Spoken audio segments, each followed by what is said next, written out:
Тепловой энергии Якутска задолжали Якутскэнерго 463 миллиона рублей. Энергетическая компания вынуждена принимать в отношении должников жесткие меры. Продолжит тему Артур Габышев.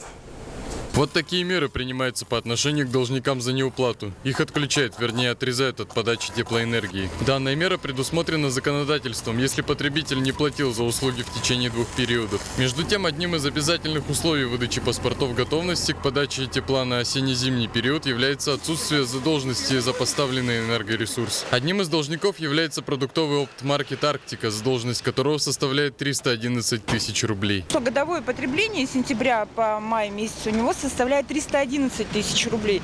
То есть это задолженность порядка за год у него накопилась. СПК Табаяна, получается, объект.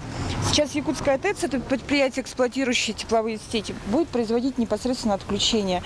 Это крайне вынужденная мера, поскольку Якутскэнерго рассматривает в том числе производит совещание по потребителям, задолжникам, идет навстречу, составляет графики реструктуризации задолженности.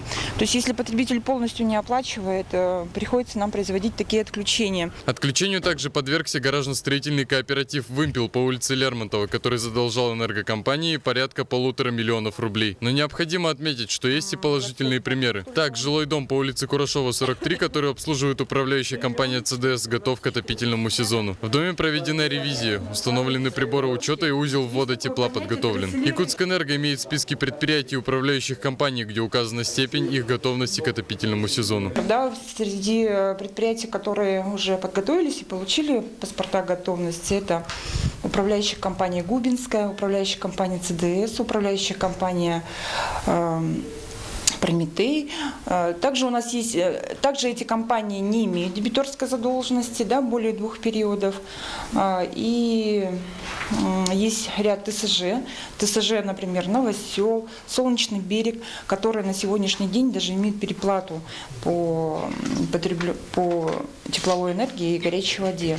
Такого рода рейды сотрудники энергосбыта проводят традиционно перед началом отопительного сезона в надежде, что количество должников уменьшится. Таким образом, мы ведем контроль за ходом подготовки к отопительному сезону, чтобы в отопительный сезон нам войти без различных эксцессов, в соответствии с разработанными графиками. Тоже запуск теплоносителя производится. В первую очередь запускаются это объекты здравоохранения, детские сады, школы, объекты образования, да, ну и потом жилые дома по согласованному графику с теплоснабжающей организацией.